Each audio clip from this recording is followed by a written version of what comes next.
قرآن کی طاقت کو آپ نہیں جانتے، اس قرآن کے انقلابی پیغام کو آپ نہیں جانتے۔ یہ وہ عظمت والی کتاب ہے کہ میرے پیارے آقا صلی اللہ تعالی علیہ وسلم کے پیارے دیوانوں، اس زمانے میں بھی دنیا جانتی تھی کہ یہی کتاب اگر لوگوں کے کانوں میں پہنچ گئی تو زندگیاں بدل جائیں گی۔ اسی کتاب کا پیغام اگر لوگوں نے سن لیا، زندگی میں انقلاب پیدا ہوگا۔ اگر یہ کتاب لوگوں نے سمجھ لی تو اس کتاب کے راستے پر چلنے کے بعد انسان کی زندگیوں کے اندر انقلاب پیدا ہو جائے گا۔ اس لیے جب قرآن پڑھا جاتا تھا تو لوگوں سے کہا جاتا تھا لا تسمعوا لهذا القرآن، اس قرآن کو مت سنو، اور پھر بھی اگر لوگوں کی توجہ قرآن سننے کی طرف ہوتی والغوا فیہ، تو شور و غل کرتے تاکہ قرآن کی آواز کانوں میں پہنچنے نہ پائے، اس لیے کہ وہ جانتے تھے یہ طاقتور کتاب ہے، یہ عظمت والی کتاب ہے، اس کی تاثیر اللہ نے رکھی ہے۔ ارے جن سنتے تھے تو ایمان لے آتے تھے۔ اس کتاب کی اتنی طاقت ہے کہ میرے پیارے آقا صلی اللہ تعالی علیہ وسلم کے پیارے دیوانوں، یہی کتاب ہے کہ جس کے بارے میں مولا علی کرم اللہ تعالی وجہہ الکریم فرماتے ہیں گھوڑے کی ایک زین پر ایک قدم اور دوسرے پر دوسرا قدم رکھتے تک میں پورا قرآن ختم کر لیتا ہوں۔ اللہ اکبر! قرآن جس گھر میں پڑھا جاتا ہو وہاں سکینہ کا نزول ہوتا ہے۔ میرے پیارے آقا صلی اللہ علیہ وسلم کے پیارے دیوانوں، اچھی طریقے سے ذہن کے اندر رکھو، بڑی طاقت و توانائی ہے اس کتاب کے اندر، اس کتاب کی بڑی عظمتیں موجود ہیں،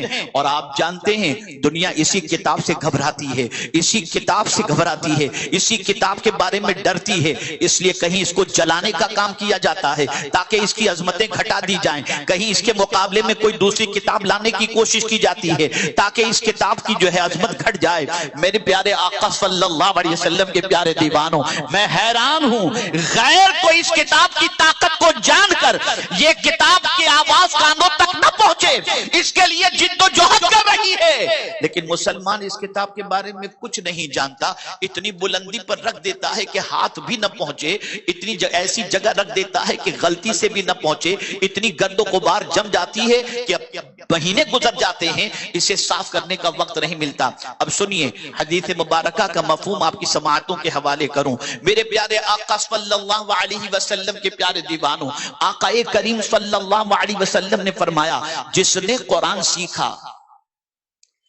اور اسے معلق کر دیا، لٹکا دیا، جیسے ہمارے گھر میں قرآن ہے، ہمیں پڑھنا آتا ہے، ہم نے کبڈ میں رکھ دیا، کھونٹی میں لٹکا دیا، یا جس طریقے سے بھی ہم نے قرآن کو بلند و بالا مقام پہ رکھ دیا، کھولتے نہیں اس کو، پڑھتے نہیں ہے اس کو، سمجھتے نہیں ہے اس کو، عمل نہیں کرتے اس پر۔ آقا کریم صلی اللہ علیہ وسلم ارشاد فرماتے ہیں کہ قیامت کے دن اسی قرآن کو اس بندے کے گلے میں لٹکا دیا جائے گا، اور پھر اس بندے کے ساتھ یہ قرآن خدا کی بارگاہ میں حاضر ہوگا، اور اللہ سے یہ قرآن عرض کرے گا مولا اس نے مجھے چھوڑنے والا سمجھ لیا، کبھی کھول کر پڑھتا تک نہیں تھا، آج اس کے اور میرے درمیان تو فیصلہ فرما دے، آج میرے اور اس کے درمیان تو فیصلہ فرما دے۔ اور آپ کیا سمجھتے ہو پورے قرآن کی بات نہیں کرتا، میں صرف ایک سورت کی بات کرتا ہوں جسے سورہ ملک کہتے ہیں۔ اگر کوئی شخص روزانہ رات کو اس کی تلاوت کرتا ہے تو یہ اتنی طاقتور سورت ہے کہ کل بروز قیامت شامت اعمال کی بنیاد پر اس سورت کے پڑھنے والے کو جہنم کے بارے میں کہا جائے گا تو یہ سورت اللہ سے جھگڑا کرے گی، یہ مجھے پڑھا کرتا تھا مولا، اسے میں جہنم میں نہیں جانے دوں گی، اور پروردگار کی بارگاہ میں عرض کرے گی مولا اگر اسے جہنم میں بھیجنا ہے تو مجھے اپنی کتاب سے نکال دے۔ ذرا سوچو، یہاں سے یہ بات سمجھ میں آئی، اس کتاب کی بات اللہ سنے گا. بلکہ حدیث شریف میں ہے القرآن والصیام یشفعان یوم القیامہ، قرآن اور روزے قیامت کے دن دونوں شفاعت کریں گے. میرے پیارے آقا صلی اللہ تعالی علیہ وسلم کے پیارے دیوانوں، اس کتاب کی عظمت کو سمجھو، اس کتاب کی طاقت کو سمجھو، اس کتاب کی قوت کو سمجھو. اتنا تو ہر کوئی جانتا ہے کہ مرنے والے کو پڑھ کر ایصال ثواب کیا جائے تو قبر میں مردے کو فائدہ پہنچتا ہے یہ قرآن کا پڑھنا. کاش کہ یہ بھی بندہ سمجھ لے کہ جس طرح مردے کو فائدہ پہنچتا ہے ایسے زندے کو بھی فائدہ پہنچتا ہے. میرے پیارے آقا صلی اللہ علیہ وسلم کے پیارے دیوانوں، ایک نئے اینگل سے میں قرآن کی عظمت کو آپ کو سمجھا دوں. اس قرآن مقدس کا حال یہ ہے، آقا کریم صلی اللہ علیہ وسلم نے فرمایا جس طرح سے لوہے پہ زنگ لگتا ہے ایسے دل پر بھی زنگ لگتا ہے. کوئی لوہا ایسا ہے ہی نہیں جس پر زنگ نہ لگتا ہو. اس زنگ کا علاج سیقل کرنا ہے. اس زنگ کا علاج یہ ہے کہ لوہے کو سیقل کیا جائے. صحابہ نے عرض کیا حضور اگر ہمارے دل پر بھی زنگ لگتا ہے تو ہمارے دل کے زنگ کا علاج کیا ہے؟ تو پیغمبر رحمت صلی اللہ علیہ وسلم نے فرمایا کثرت تلاوت القرآن و ذکر الموت، کثرت سے قرآن شریف کی تلاوت کرو. اب میں اس اینگل کو سمجھاتا ہوں، یہ بات اچھی طریقے سے ذہن میں رکھنا. جو کثرت سے قرآن شریف کی تلاوت کا عادی ہوگا اللہ عز و جل اس کے قلب پر سکون نازل فرما دے گا، اس کے قلب پر اطمینان ہوگا، اس کے قلب میں نور ہوگا، قلب کا زنگ ختم ہو جائے گا، قلب کی سیاہی ختم ہو جائے گی، قلب منور و مجلہ ہو جائے گا. میرے پیارے آقا صلی اللہ تعالی علیہ وسلم کے پیارے دیوانوں، اس کتاب نے ہر ایک کے چہرے کو بے نقاب کیا ہے. اس کتاب کے اندر اللہ عز و جل نے قیامت تک آنے والی ہر چیز کا ذکر فرما دیا ہے. اس کتاب کے اندر پروردگار نے انسانوں کی جتنی کوالٹی دنیا کے اندر پائی جاتی ہے ان کی حقیقت کو اجاگر کر دیا ہے. یہ کیسا ہوگا، اس کی فطرت کیا ہے، یہ بندے کی فطرت کیا ہے، اس مذہب کے ماننے والے کی فطرت کیا ہے. میرے پیارے آقا صلی اللہ علیہ وسلم کے پیارے دیوانوں، یہی وجہ ہے کہ صحابہ کرام علیہم الرضوان قرآن کے ذریعے لوگوں کو پہچانتے تھے، قرآن کے ذریعے لوگوں کو سمجھتے تھے، قرآن کے ذریعے وہ چیزیں دیکھ لیا کرتے تھے جو دنیا کا عام انسان نہیں دیکھ پاتا ہے. اس لیے کہ اللہ عز و جل نے اپنی کتاب کو اس طریقے سے واضح طور پر، اللہ عز و جل نے اس کتاب کے اندر واضح طور پر ہر حقیقت کا بیان کر دیا ہے کہ تبیانا لکل شیء کہہ کر صرف یہ نہیں فرمایا کہ اس کتاب کے اندر ہر چیز کا بیان موجود ہے بلکہ روشن بیان موجود ہے. اس لیے صحابہ ٹھوکر کھانے سے بچتے تھے، صحابہ دشمنوں کی شرارت سے بچ جاتے تھے. وجہ سب سے بڑی کیا تھی؟ وہ اس کتاب کی روشنی میں دیکھتے تھے.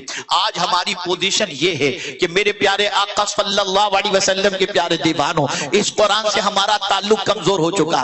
ہم تقریر کرتے ہیں اور ہم تقریر میں کہتے ہیں دیکھو مال کے بارے میں پوچھا جائے گا، یقیناً پوچھا جائے گا. ہم کہتے ہیں آنکھوں کے بارے میں پوچھا جائے گا، یقیناً پوچھا جائے گا. ہم کہتے ہیں کان کے بارے میں پوچھا جائے گا، یقیناً پوچھا جائے گا. ہم کہتے ہیں اولاد کے بارے میں پوچھا جائے گا، یقیناً پوچھا جائے گا. ہم کہتے ہیں بیوی بچوں کے حقوق کے بارے میں پوچھا جائے گا، یقیناً پوچھا جائے گا.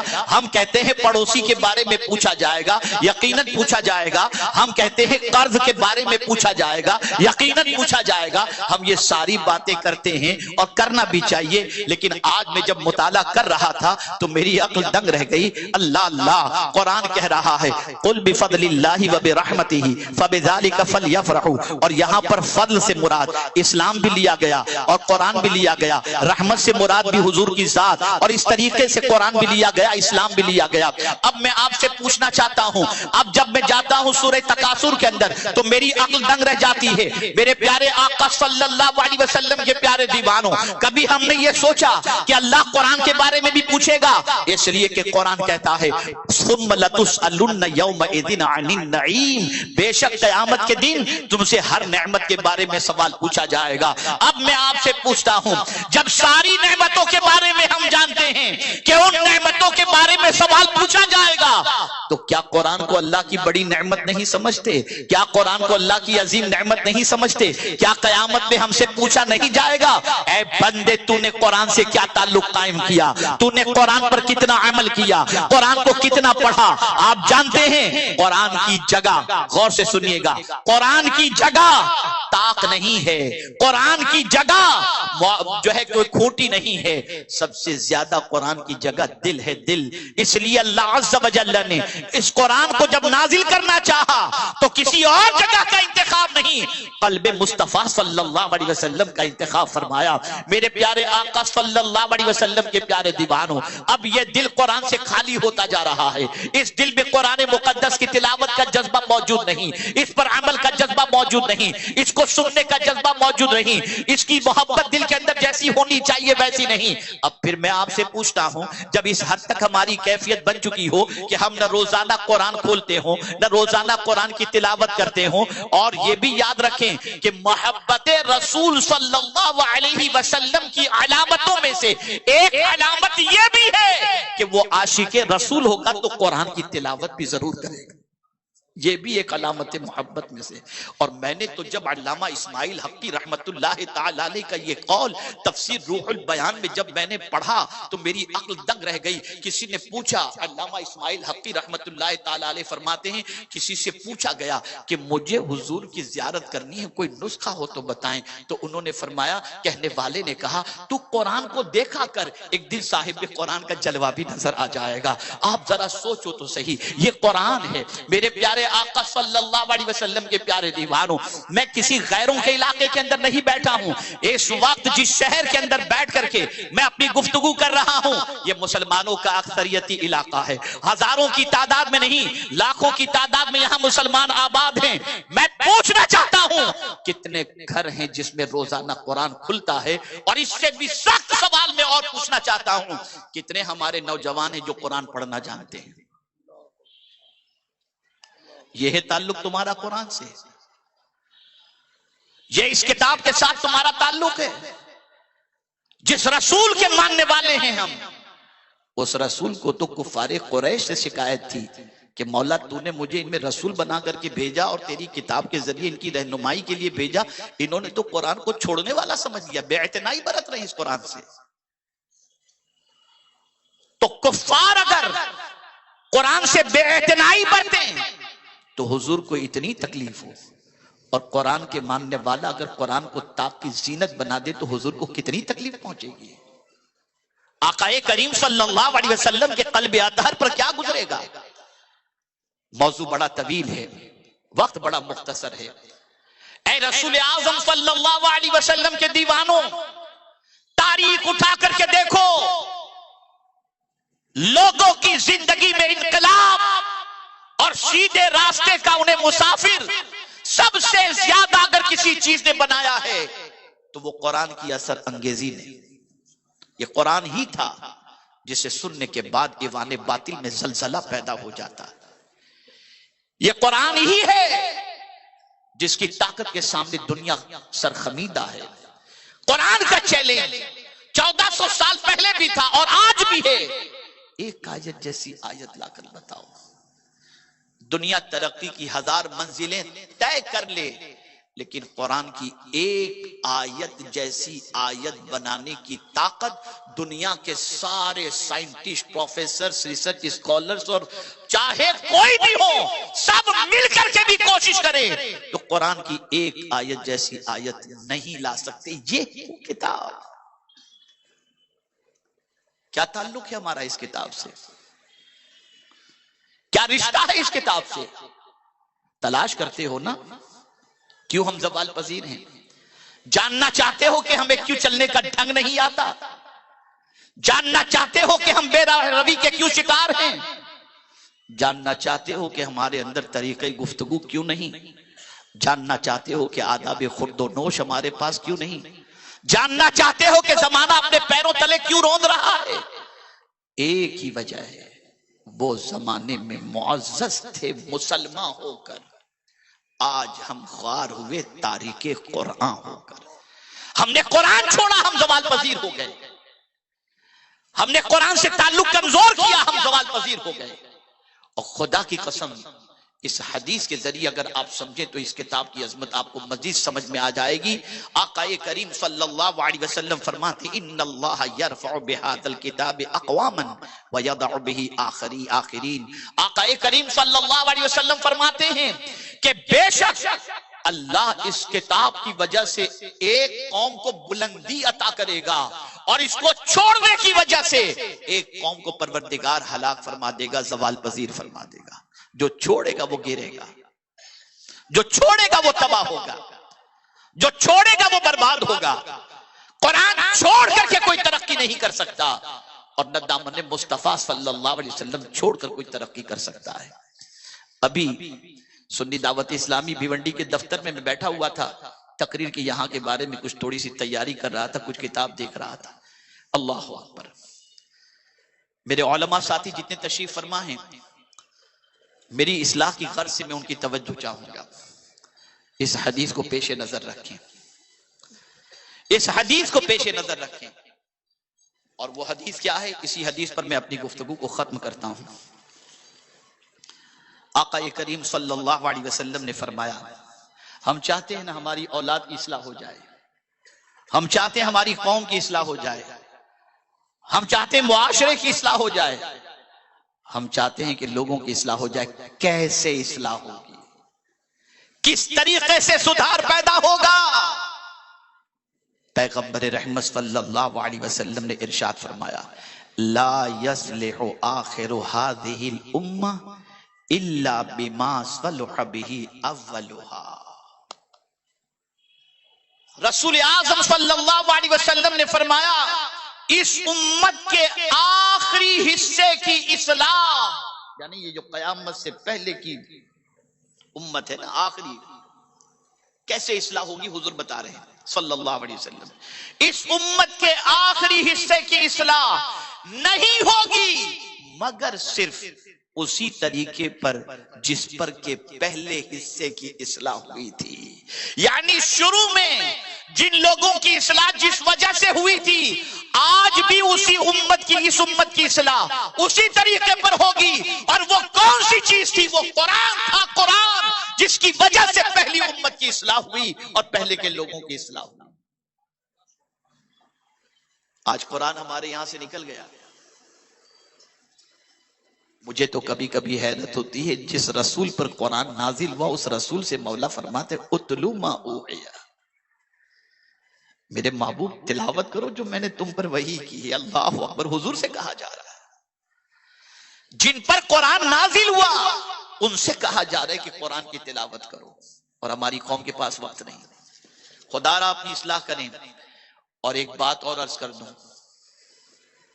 وہ لوگ جن کے پاس ایمان کی دولت نہیں ہے اور بے پناہ دولت کے اندر ڈوبے ہوئے ہیں، آپ میں سے کوئی کہہ سکتا ہے کہ یار ان کے محلات، ان کی گاڑیاں، ان کی آسائش، ان کے بچوں کی شادی کے اندر اربوں روپے کا ٹھاٹ ماٹ سب ہو رہا ہے، ہم تو قرآن کے ماننے والے ہیں لیکن غریب ہیں۔ تو اب سنیے اللہ نے کیا، فَلَا تُعْجِبْكَ أَمْوَالُهُمْ وَلَا أَوْلَادُهُمْ،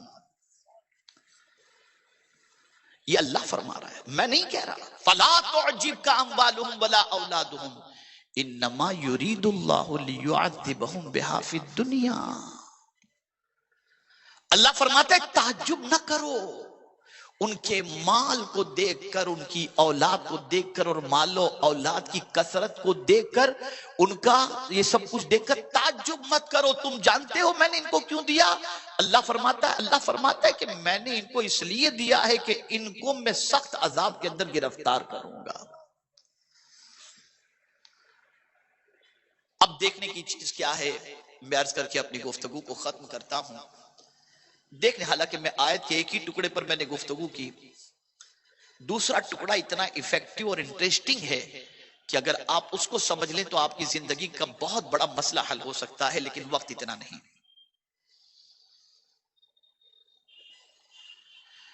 دیکھنا کس کو چاہیے اور ہم کیا دیکھتے ہیں؟ جہاں دیکھنا چاہیے وہاں سے نظریں بند کر دی ہم نے، دیکھنا ہی بند کر دیا، اور جس طرف نہیں دیکھنا چاہیے وہاں دیکھ رہے ہیں۔ کیا دیکھنا چاہیے؟ بس یہ سبق لے کر کے اٹھو اور سوچ بناؤ، فکر بناؤ۔ جب یہ سوچ اور فکر بن جائے گی، زندگی سیدھے راستے کے اوپر چلنا شروع ہو جائے گی۔ آقا کریم صلی اللہ علیہ وسلم نے فرمایا، دنیا کے معاملے میں اپنے سے کم کو دیکھو، اپنے سے زیادہ والے کو نہیں۔ اگر تم 10x10 کے روم میں رہتے ہو نا، تو تم یہ دیکھو کہ فٹ پاتھ پہ بھی تو لوگ رہتے ہیں، اور جہاں تم نے دیکھا ارے اس کا تو بنگلو ہے، بس تمہارے اندر ناشکری کا جذبہ پیدا ہو جائے گا۔ تو جب کبھی تمہیں دیکھنا ہو تو اپنے سے چھوٹے، مجھے تو یاد آتا ہے آقا کریم صلی اللہ علیہ وسلم کا ایک عمل، سرکار صلی اللہ علیہ وسلم تشریف لے جا رہے تھے، ایک بالکل چھوٹے قد کا بندہ کوئی سامنے سے آتا، سرکار نے اسے دیکھا، فوراً مسجد تشریف لے کر سجدے میں چلے گئے، اے اللہ تو نے مجھے کتنا اچھا پیدا فرمایا ہے۔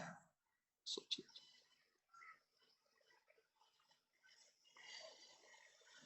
اپنے سے چھوٹوں کو دیکھو گے تو شکر کا جذبہ پیدا ہوگا۔ مال کے معاملے میں، دنیا کے معاملے میں اپنے سے بڑے کو دیکھو ہی مت، اور جب بات دین کی آ جائے تو کبھی یہ مت دیکھنا کہ میں تو 5 وقت کی پڑھتا ہوں، یہ تو 2 ہی وقت کی پڑھتا ہے، نہیں۔ جب دین کی بات آئے تو اپنے سے کم کو نہیں، اپنے سے بڑے کو دیکھو کہ یہ تو تہجد بھی پڑھتا ہے، اوابین بھی پڑھتا ہے، تلاوت بھی کرتا ہے۔ تو جب دین کے معاملے میں اپنے سے بہتر کو دیکھو گے تو بہتر بننے کا جذبہ پیدا ہوگا۔ اس لیے میرے پیارے آقا صلی اللہ علیہ وسلم کے پیارے دیوانوں، ہم نے دیکھنے کا زاویہ بدل دیا، اور جب زاویہ بدل گیا تو ہماری زندگی بدل گئی۔ اے رسول اعظم صلی اللہ علیہ وسلم کے دیوانوں، ضرورت اس امر کی ہے کہ ہم قرآن کی گائیڈ لائن کو فالو کریں، ضرورت اس امر کی ہے ہم رسول رحمت صلی اللہ علیہ وسلم کی گائیڈ لائن کو فالو کریں، ضرورت اس امر کی ہے کہ جو کچھ اللہ عز و جل اور اس کے رسول صلی اللہ علیہ وسلم نے فرمایا اسے حق جان کر اس پر عمل کریں، نتیجہ وہی نکلے گا جو اللہ نے فرمایا اور اس کے رسول صلی اللہ علیہ وسلم نے فرمایا۔ یہاں یہ نہ سوچا جائے کہ مال کمانا گناہ ہے یا زیادہ کمانا گناہ ہے یا مالدار ہونا گناہ ہے، یہ نہیں ہے، یہ نہیں ہے۔ آپ کمائیے۔ حضرت عبد الرحمن ابن عوف رضی اللہ تعالیٰ عنہ کے پاس اتنی دولت تھی جس کی کوئی انتہا نہیں۔ سیدنا صدیق اکبر رضی اللہ تعالیٰ عنہ کے پاس دولت کا انبار تھا، کوئی کمی نہیں تھی، بلکہ دعا کرتے تھے۔ صدیق اکبر تو دعا کرتے تھے مال کی زیادتی کی، اللہم بسط علی فی الرزق، اے اللہ میرے لیے رزق کو کشادہ کر دے، پھیلا دے، بہت عطا فرما، وزہد منہ، لیکن مجھے اس سے بے نیاز کر دے، میرا دل لگے تو تیری محبت میں لگے، تیرے حبیب کی محبت میں لگے، لیکن مال بہت عطا کر، رزق بہت عطا کر، لیکن میرا دل اس سے نہ لگانا، میرا دل تو تجھ سے لگے اور تیرے حبیب سے لگے۔ تو آتی ہے، تو ایسا نہیں کہ مال کمانا گناہ ہے، لیکن یہاں یہ بات خاص طور پر یاد رکھیں، اچھا بننا ہے تو اپنے سے اچھوں کو دیکھو، اپنے سے بہتر کو دیکھو، اپنے سے زیادہ عبادت گزار کو دیکھو، اپنے سے زیادہ صاحب علم کو دیکھو، اور جب قرآن کا مطالعہ کرو گے اور قرآن کی تلاوت کرنا شروع کرو گے تو میرے پیارے آقا صلی اللہ علیہ وسلم کے پیارے دیوانوں، طبیعت کے اندر قرار پیدا ہوگا، سکون پیدا ہوگا، اطمینان پیدا ہوگا۔ میں خود اپنی زندگی کا عمل آپ کو بتاتا ہوں، جب مجھے کبھی اضطرابی کیفیت ہوتی ہے الحمدللہ میں وضو کرتا ہوں، اور اگر وضو سے ہوتا ہوں قرآن کھول کر کے پڑھنا شروع کر دیتا ہوں، یقین مانے آدھا پارہ بھی نہیں پڑھتا ہوں کہ دل کو اطمینان ملنا شروع ہو جاتا ہے۔ آپ کرو اسے۔ بے چینی کا علاج سگریٹ پھونکنا نہیں ہے، بے چینی کا علاج ڈرگز پینا نہیں ہے، بے چینی کا علاج شراب پینا نہیں ہے، بے چینی کا علاج پکچر دیکھنا نہیں ہے، بے چینی کا علاج عیاشی کرنا نہیں ہے، بے چینی کا علاج تو اللہ کی کتاب کی تلاوت کرنا ہے۔ اس کتاب سے رشتہ مضبوط کرو۔ یہ اتنے حفاظ تیار کیے گئے، اتنے علماء اداروں میں تیار کیے گئے، کیا ریزن ہے؟ ہمارے رفقا آپ کے پاس آتے ہیں اور ادارے کی رودات پیش کرتے ہیں، ادارے کے کام کو پیش کرتے ہیں اور کہتے ہیں کہ آپ تعاون فرمائیں۔ آپ دیکھیے آپ کے تعاون کے سلے کے اندر اتنے حفاظ آ گئے، اتنے علماء تیار ہو کر آپ کے سامنے موجود ہیں، جتنوں کو یہ قرآن سکھائیں گے، حافظ قرآن بنائیں گے، عالم دین بنائیں گے۔ آپ کا ایک پیسہ بھی اگر ادارے میں لگا ہے تو جتنا ثواب لاکھ روپے دینے والے کو ملے گا اتنا آپ کو بھی اللہ عطا فرمائے گا۔ میں چندے کی اپیل نہیں کر رہا ہوں، میں صرف ایک تھوڑی سی توجہ دلا رہا ہوں۔ کہ ہم کیا چاہتے ہیں، ہمارا مشن کیا ہے، ہمارا مقصد کیا ہے. آپ کے درمیان ایسے علماء اور حفاظ و قراء کو پیش کرنا جو دینی آپ کی رہنمائی کر سکیں. اور اس میں تو کوئی انکار نہیں کرے گا. بلینر ہو، میں ملینر کی بات نہیں کر رہا ہوں، بلینر ہو اور اسے کوئی ٹینشن آ جائے نا، مسلم ہے، بلینر ہے، ٹینشن آ جائے، ہو سکتا ہے اپنی بیوی کو نہ بتائے، ہو سکتا ہے اپنی ماں کو بھی نہ بتائے، ہو سکتا ہے اپنے بھائی کو اور بچوں کو بھی نہ بتائے، اور کبھی ایسا بھی ہو سکتا ہے اپنے دوست کو بھی نہ بتائے. لیکن آج بھی دینی تشخص کے ساتھ جو علماء ہیں، مشائخ ہیں، ان کے پاس یہ بلینر اپنی پریشانی لے کر کے ضرور جاتا ہے. حضرت بس دعا کر دیجئے میری یہ پریشانی دور ہو جائے. پتہ چلا وہ جانتا ہے تو میرے پاس دنیا، لیکن اس کے پاس جو کچھ ہے اس کی عظمت بہت زیادہ ہے. آج اگر یہ دعا کر دے گا تو میری پریشانی دور ہو سکتی ہے. یہ صدقہ ہے دین کا، یہ صدقہ ہے دین کا. کوئی امام صاحب کے پاس چلا گیا، کوئی مفتی صاحب کے پاس چلا گیا، کوئی شیخ الحدیث کے پاس چلا گیا، یہ ہو رہا ہے.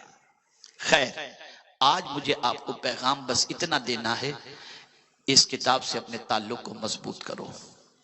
سرکار صلی اللہ علیہ وسلم اس چیز سے بہت غمگین، بہت غمگین، بہت غمگین کہ اگر کوئی اس کتاب کو چھوڑنے والی کتاب سمجھ لے تو سرکار صلی اللہ علیہ وسلم کو اس کا بہت افسوس، بہت افسوس. اگر ہم اور آپ یہ چاہتے ہیں کہ حضور کو سکون عطا کریں، حضور کے قلب اطہر کو راحت پہنچائیں، آقائے کریم صلی اللہ علیہ وسلم کے قلب اطہر پر تسکین پہنچائیں، تو سرکار اس امتی سے راضی ہو جائیں گے جو امتی قرآن پڑھتا ہے، سمجھتا ہے، عمل کرتا ہے. میرے پیارے آقا صلی اللہ علیہ وسلم کے پیارے دیوانوں، اگر قرآن پڑھنا ہے ترجمے کے ساتھ تو کنز الایمان پڑھیں. اپنی زندگی کو قرآن کے سانچے میں ڈھالنے کی ہم اور آپ کوشش کریں. اللہ رب العزت جل جلالہ آقا کریم رؤوف الرحیم علیہ التحیت والتسلیم کے صدقہ و طفیل مجھے آپ کو سب کو قرآن اور صاحب قرآن سے اپنے رشتے کو مضبوط کرنے کی توفیق نصیب فرمائے.